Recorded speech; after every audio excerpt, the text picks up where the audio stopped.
اعوذ باللہ من الشیطان الرجیم بسم اللہ الرحمن الرحیم والصلاۃ والسلام علی رسولہ الکریم السلام علیکم ورحمۃ اللہ وبرکاتہ۔ کل ہم سورۃ البقرہ کی آیت نمبر 176 تک پڑھ چکے ہیں اور آج ہم 177 سے شروع کریں گے، اور یہ قرآن پاک کی ایک بہت جامع آیت ہے جسے آیت البر بھی کہا جاتا ہے، یعنی وہ آیت جس میں نیکی کا ذکر ہے۔ اللہ تعالیٰ فرماتے ہیں بسم اللہ الرحمن الرحیم لیس البر ان تولوا وجوہکم قبل المشرق والمغرب ولکن البر، آگے طویل آیت ہے کہ نیکی یہ نہیں ہے کہ تم اپنے منہ مشرق یا مغرب کی طرف، بلکہ نیکی کیا ہے، اس میں ہمیں نیکی کا حقیقی تصور بتایا گیا ہے کہ نیکی صرف ضابطے کی چند ظاہری رسموں کو پورا کرنے کا نام نہیں ہے، نہ محض عبادات کا نام ہے، بلکہ آغاز ایمانیات سے ہوا، سارے ایمان جو ہے ان کا ذکر کیا گیا، اور اس کے بعد پھر اللہ کی محبت میں مال خرچ کرنا، اور بتایا گیا کہ کن کن لوگوں پہ مال خرچ کرو، یعنی ایمان کے بعد پہلا تقاضا مالی قربانی اللہ کی محبت میں، اور پھر فرض عبادات میں نماز اور زکوٰۃ کا تذکرہ، یعنی پہلا مال خرچ کرنا زکوٰۃ کے علاوہ تھا، اور پھر اخلاق اور کردار کی پختگی کے لیے افائے عہد اور صبر اور باطل کے مارکے میں استقامت کا ذکر آیا ہے۔ گویا اس آیت کی روشنی میں نیک معاشرے کی تصویر جو بنتی ہے وہ خیر اور بھلائی پر مبنی ایک معاشرہ ہے، جہاں لوگ اللہ کی محبت کی وجہ سے ایک دوسرے کا خیال رکھتے ہیں، ان پہ مال خرچ کرتے ہیں اور صابر و شاکر ہیں، اور ایسے ہی لوگوں کو کہا گیا کہ اولئک الذین صدقوا واولئک هم المتقون، کہ یہی سچے لوگ ہیں اور یہی تقوی والے ہیں۔ اس کے بعد پھر قانون قصاص اور دیت کا ذکر ہے، یعنی قصاص کا قانون نافذ کرو اپنے ملکوں کے اندر، اور کہا گیا کہ وَلَكُمْ فِي الْقِصَاصِ حَيَاةٌ يَا أُولِي الْأَلْبَابِ، کہ اے عقل رکھنے والوں تمہارے لیے قصاص میں زندگی ہے۔ ظاہر ہے اگر آپ ایک قاتل کو سزا دے دیں گے تو گویا بہت سے لوگ جو قتل کا تصور بھی رکھتے ہیں ان کا ذہن اس طرف نہیں جائے گا، اور معاشرہ جو ہے وہ پاک اور صاف ہو جائے گا، ورنہ معاشرہ جو ہے فساد زدہ ہوتا ہے اور قاتلوں کی آماج گاہ بن جاتا ہے، جیسا کہ ہمارا معاشرہ ہے۔ پھر اس کے بعد ایک رکوع جو ہے وہ روزوں کی فرضیت کے بارے میں ہے کہ روزے پہلی امتوں پر بھی فرض تھے، اور روزے سے مقصود تقوی ہے، اور رمضان جو ہے وہ شہر القرآن ہے، یہی وجہ ہے کہ ہم اس میں خاص طور پہ قرآن پاک پڑھ رہے ہیں اور پڑھا رہے ہیں، اور فرمایا کہ اللہ قریب ہے اور دعائیں سنتا ہے، اور اس کے بعد ایک آیت طویل آیت ہے جس میں رمضان کے روزے کے اوقات اور فقہی مسائل اور اعتکاف وغیرہ کا تذکرہ ہے۔ پھر یہ جو اگلا حکم ہے وہ جہاد اور قتال سے متعلق ہے، اور یہ کہ قتال کے دوران بھی زیادتی نہ کرو، اللہ تقویٰ کرنے والوں کو پسند کرتا ہے، اور جہاد کا مقصد بتایا کہ قتال اور جہاد کا مقصد اللہ کے دین کا غلبہ ہے، کہ باطل قوتیں جو ہیں وہ ہٹ جائیں اور لوگ اپنے اللہ کے ساتھ جڑ جائیں اور اللہ کا دین دنیا میں نافذ ہو جائے، اور پھر اللہ کی راہ میں خرچ کرنے کی دوبارہ سے آیات آئی ہے۔ پھر آیت نمبر 196 سے لے کے آیت نمبر 203 تک حج کے احکام ہیں، اور حج کے سفر میں بار بار تقوی پر قائم رہنے کے احکام دیے گئے ہیں، اور تقوی کو بہترین زاد راہ قرار دیا گیا ہے۔ پھر دو تصویریں ہمیں قرآن پاک میں اللہ تعالیٰ دکھاتا ہے، ایک باطونی شخص کی تصویر ہے جو بہت قسمیں کھانے والا فسادی انسان ہے، جو اللہ کا نہیں بلکہ دنیا کا بندہ ہے اور دنیا کے پیچھے بھاگتا ہے، اور اس کے بعد دوسری تصویر دکھائی ہے اللہ کے بندے کی کہ جو اللہ کی رضا کے لیے اپنے نفس پہ قابو پاتا ہے، اور پھر حکم دیا گیا کہ یا ایھا الذین آمنوا ادخلوا فی السلم کافہ، کہ اے لوگو جو ایمان لائے ہو دین میں پورے کے پورے داخل ہو جاؤ، شیطان کی پیروی نہ کرو، یعنی دو رنگی اور منافقت چھوڑ دو۔ اور ہم پچھلی آیات میں پڑھ چکے ہیں کل کہ بنی اسرائیل پر لعنت اور تباہی اسی لیے آئی تھی کہ انہوں نے کتاب کے بعض حصوں پر عمل کرنا اور بعض حصوں کو چھوڑ دیا تھا، بعض پہ عمل کرتے تھے اور بعض کو چھوڑ دیا تھا، اور پھر فرمایا کہ جنت کا داخلہ صرف زبانی ایمان پر نہ مل جائے گا بلکہ تمہیں اس کے لیے محنت اور مشقت کرنی پڑے گی، اور اس کے بعد پھر انفاق فی سبیل اللہ کا ذکر ہے، دین کی سر بلندی کے لیے بھی مال خرچ کرنا، جہاد کے لیے بھی اور غریبوں پر بھی۔ پھر شراب اور جوئے کی خرابیوں کا ذکر ہے، یہ شراب کے بارے میں ابتدائی حکم تھا جس میں صرف اتنا کہہ کر چھوڑ دیا گیا کہ فیہا اسم کبیر ومنافع للناس، کہ اس میں گناہ بہت زیادہ ہے، کچھ فائدے بھی ہیں لیکن گناہ زیادہ ہے، اور جو اکابر صحابہ تھے انہوں نے صرف اسی آیت پہ ہی شراب جو تھی وہ چھوڑ دی تھی۔ پھر یتیموں کے ساتھ حسن سلوک کا ذکر ہے، اور اس کے بعد طویل آیات جو ہیں وہ ازدواجی اور آئلی قوانین کے بارے میں ہیں۔ شادی و طلاق اور رضاعت کے احکام ہیں، یہ تقریباً دوسرے پارے کے آخری ربع پر محیط ہیں، اور یہ وہ احکام ہیں جو آج کل بہت نظر انداز کیے جاتے ہیں، میرا خیال ہے شاید اکثریت کو اس کا علم ہی نہیں ہے۔ تو اس میں سب سے پہلا حکم جو ہے وہ یہ ہے کہ مشرکات اور مشرکین سے نکاح نہ کرو، نکاح کا ایک معیار بتا دیا کہ اہل ایمان ہونے چاہیے، ایک ترجیح جو ہے وہ ایمان کو دو۔ اس کے بعد ناپاکی یعنی حیض اور مینسس کا ذکر ہے، اس کے احکام ہیں، اور پاکیزگی کو اللہ تعالیٰ پسند کرتا ہے، اور پاکی کی حالت میں جب بیویوں کے قریب جاؤ تو کہا گیا کہ اس وقت بھی اللہ سے ڈرو، اور تقویٰ کی ہدایت ہے، عورتوں کے حقوق کی بڑی زبردست ترجمانی ہے ان آیات کے اندر۔ پھر کہا کہ عورتوں کو ناراضگی سے مہینوں اور سالوں تک چھوڑے رکھنے کی اجازت نہیں ہے، 4 ماہ میں فیصلہ کر لو جو کچھ کرنا ہے، ان کو لٹکائے نہ رکھو، اللہ تعالیٰ دیکھ رہا ہے۔ اور پھر عدت کا ذکر ہے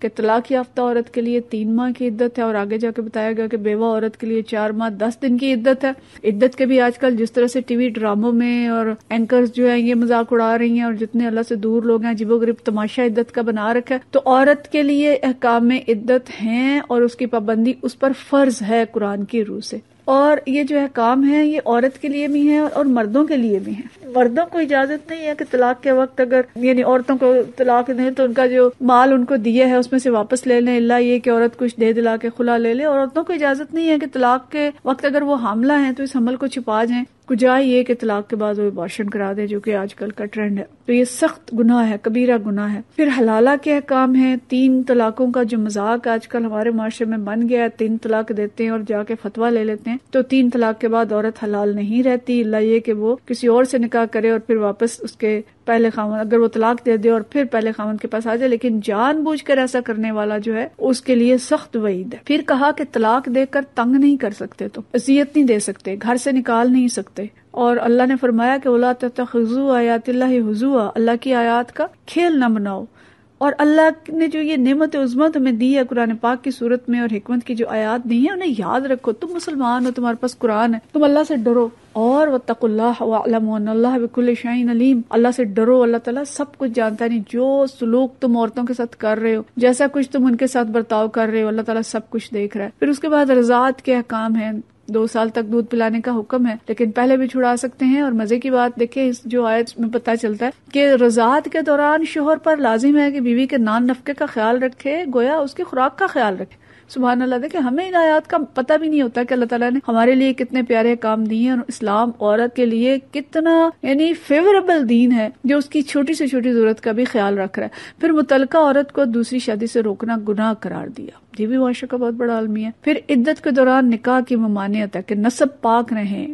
3 مہینے اور 4 مہینے 10 دن جو عدت ہے اس میں نکاح کا پیغام تو دیا جا سکتا ہے لیکن نکاح نہیں کیا جا سکتا۔ پھر حکم دیا ہے کہ اگر صرف نکاح کے بعد طلاق دے دی ہے، ابھی رخصتی نہیں ہوئی تھی، تب بھی دل جوئی کے لیے عورت کو کچھ نہ کچھ ضرور، اور اگر مہر مقرر کیا تو پھر نصف مہر جو ہے وہ ضرور عورت کو واپس دیا جائے، اللہ یہ کہ وہ معاف کر دے۔ تو ان احکام کے درمیان میں نماز کی آیات ہیں، گویا یہ بتایا جا رہا ہے کہ جس طرح سے نماز فرض ہے، آئلی احکام بھی اسی طرح ہی فرض ہیں۔ تو کتنے لوگ ان احکام پہ عمل کرتے ہیں، میں نے بہت بریف یہ بیان کیے ہیں، اور میرا خیال ہے کہ ہم سب کو ضرور ہی ان کو تفصیل سے پڑھنا چاہیے۔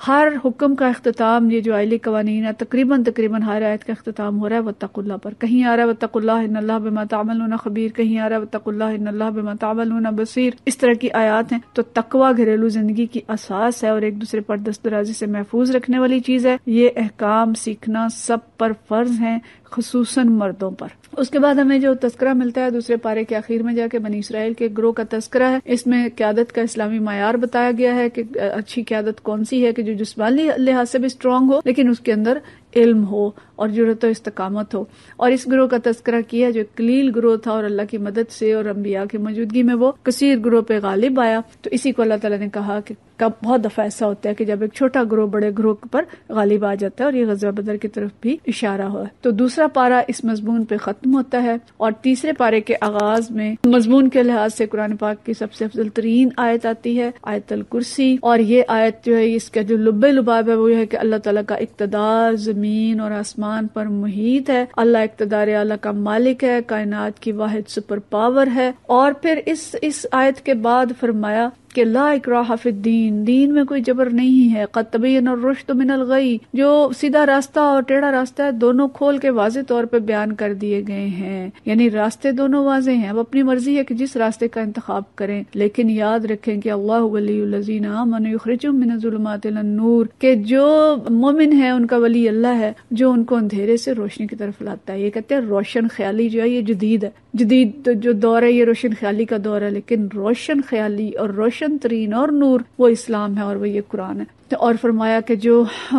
دوسرے بندے ہیں جو اللہ کے راستے پہ نہیں چلتے وہ طاغوت کی بندگی کرتے ہیں اور ان کا والی شیطان ہے۔ تو حکم گویا کیا ہے کہ اللہ کے بندے ہو تو طاغوت کی بندگی سے انکار کرو۔ پھر حضرت ابراہیم علیہ السلام اور نمرود کا مکالمہ اور زندگی بعد موت کے ثبوت کے لیے 2 واقعات کا تذکرہ ہے، اور اس کے بعد ایک طویل بیان ہے انفاق فی سبیل اللہ کے بارے میں. اس سے قبل سورہ بقرہ میں تقریباً 6 مقامات پر انفاق فی سبیل اللہ کا تذکرہ پڑھ چکے ہیں. اب آیت نمبر 261 سے 272 تک ایک جامع خطبہ ہے جو انفاق فی سبیل اللہ کے بارے میں ہے. اس کو ترجمے سے ضرور پڑھ لیں آیات، تو اس کو پڑھیں. اس میں ہمیں بتایا گیا ہے کہ اللہ کی راہ میں خرچ کرنے کا اجر کتنا ہے، 700 گنا بلکہ اس سے زیادہ اجر بتایا گیا ہے، اور اس کے ساتھ ساتھ انفاق کے آداب بتائے گئے ہیں کہ کس طرح کا انفاق افضل ہے، کہ انفاق کر کے اللہ احسان نہ جتایا جائے، نمائش کے لیے خرچ نہ ہو، صرف اللہ کی رضا کے لیے خرچ ہو. اور ایک بوڑھے آدمی کی مؤثر مثال اس میں دی گئی ہے آیت نمبر 266 میں، اور کہا گیا ہے کہ ذرا تم تصور کرو کہ تم بوڑھے ہو اور تمہاری اولاد ابھی چھوٹی ہے اور تمہیں موت آ جائے، یا تمہارا جو باغ ہے اس کے اوپر کوئی بگولا آ جائے، اس کو کھا جائے، اور تم سوچو کہ اس وقت تمہاری حالت کیا ہوگی. گویا یہ مثال دے کے ترغیب دی گئی کہ اللہ کے راستے میں اپنی زندگی میں جوانی میں ہی خرچ کر لو کہ یہ تمہارے لیے سامان زندگی بن جائے. یہ آیت نمبر 266 ہے، اس کو بھی ضرور پڑھ لیں. پھر فرمایا اللہ کی راہ میں خرچ کرنے کے لیے خراب مال نہ چھانٹیں جو خود لینا پسند نہیں کریں گے. دے کس کو رہے ہیں؟ اللہ. تو اللہ کو دینا ہے، کسی غریب کو نہیں دینا، کسی دوسری شخص کو نہیں دینا، دینا اللہ کو ہے. تو خراب مال چھانٹ کے نہ دیں، شیطان کے بہکاوے میں نہ آئیں. وہ کہتا ہے کہ مال کم ہو جائے گا، اور اللہ کیا کہتا ہے؟ اللہ اپنے فضل کا یقین دلاتا. الشیطان یعدکم الفقر واللہ یعدکم مغفرۃ منہ وفضلا. اللہ مغفرت اور فضل کا یقین دلاتا ہے. تو اللہ کے وعدے پہ یقین کریں. اور پھر چھپا کے خرچ کرنے کی فضیلت بتائی گئی. سفید پوش لوگوں پہ خرچ کرنا زیادہ افضل ہے اور اللہ کے راستے میں خرچ کرنا. اور ساتھ ہی یہ فرمایا کہ اصل خیر کیا ہے کہ اللہ دین کی سمجھ دے دے. وَمَن يُؤْتَ الْحِكْمَةَ فَقَدْ أُوتِيَ خَيْرًا كَثِيرًا. جس سے حکمت مل گئی، جسے دین کی سمجھ آ گئی، جس نے دین کو سمجھ لیا، اسے خیر کثیر مل گئی. یعنی مال بھی خیر ہے، مال کو بھی خیر کہا، لیکن خیر کثیر کیا ہے؟ جسے اللہ تعالیٰ اپنے دین کی سمجھ دے دے. مال تو قبر تک ساتھ ہوگا، یا جو انفاق کیا ہے وہ آگے تک جائے گا، باقی تو یہی رہ جائے گا. لیکن جسے دین کی سمجھ آ گئی اور اس نے اس کو استعمال کر لیا، وہ آگے تک جانے والی چیز ہے جو قبر کی روشنی بھی بنے گی اور اس کے لیے دین اور دنیا آخرت میں نافع ہوگی. لیکن اس بات کو فرمایا کہ صرف عقل مند لوگ ہی سمجھ سکتے ہیں. اس کے بعد سود کی حرمت کی آیات ہیں اور سود کھانے والوں کے خلاف اللہ اور رسول کی طرف سے جنگ کا اعلان کیا گیا ہے. اور اس کی جو طویل، یہ بھی پورے صفحے پر محیط آیات ہیں جس میں کہ سود کے بارے میں تفصیل بتائی گئی ہے.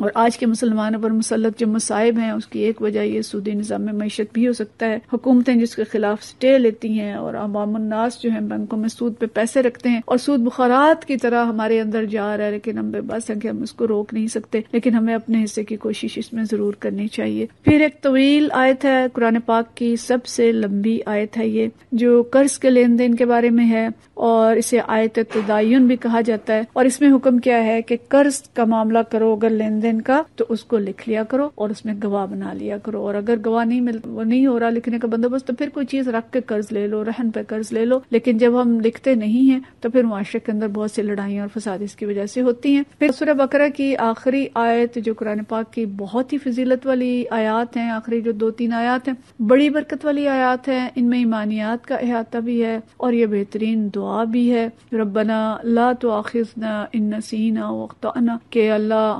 ہماری جو بھول چکا اس پہ میں نہ پکڑنا، ان کو روزانہ رات کو پڑھنا نہ بھولیں. تو یہ اختتام ہے سورۃ البقرہ کا، مسلمانوں کا امت وسط ہونا. اور اس امت وسط کو پھر اللہ تعالیٰ نے تمام معاشرتی احکامات سکھائے اور ان پہ عمل کرنے کی ہدایات دی. آج کا جو احکام ہے آرڈر آف دی ڈے، اگر ہم دیکھیں تو نیکی کا صحیح مفہوم ہم نے سمجھا، روزے اور حج کے مسائل سمجھے، حکم سنا کہ پورے کے پورے دین میں داخل ہو جاؤ، دو رنگی چھوڑ دو، آئلی قوانین سے آگاہی حاصل کی اور ان کو ہم نے تفصیل سے پڑھ کے سمجھنا ہے. اللہ کی زمین پر اللہ کے دین کو قائم کرنے کے لیے بار بار انفاق فی سبیل اللہ اور جہاد کا حکم دیا گیا اور اللہ کی راہ میں خرچ کرنے کی ترغیب دی گئی اور اس کے آداب سکھائے گئے. سود کھانے سے منع کیا گیا اور قرض کا لین دین لکھنے کا حکم دیا گیا اور پھر آخری آیات پڑھنے کا حکم ہے. اللہ تعالیٰ ہمیں ان سب احکامات پر عمل کی توفیق عطا فرمائے، ہم سے راضی ہو جائے اور سورۃ البقرہ کو روز محشر ہمارے اوپر سایہ کرنے والی سورت بنا دے. وآخر دعوانا الحمدللہ رب العالمین.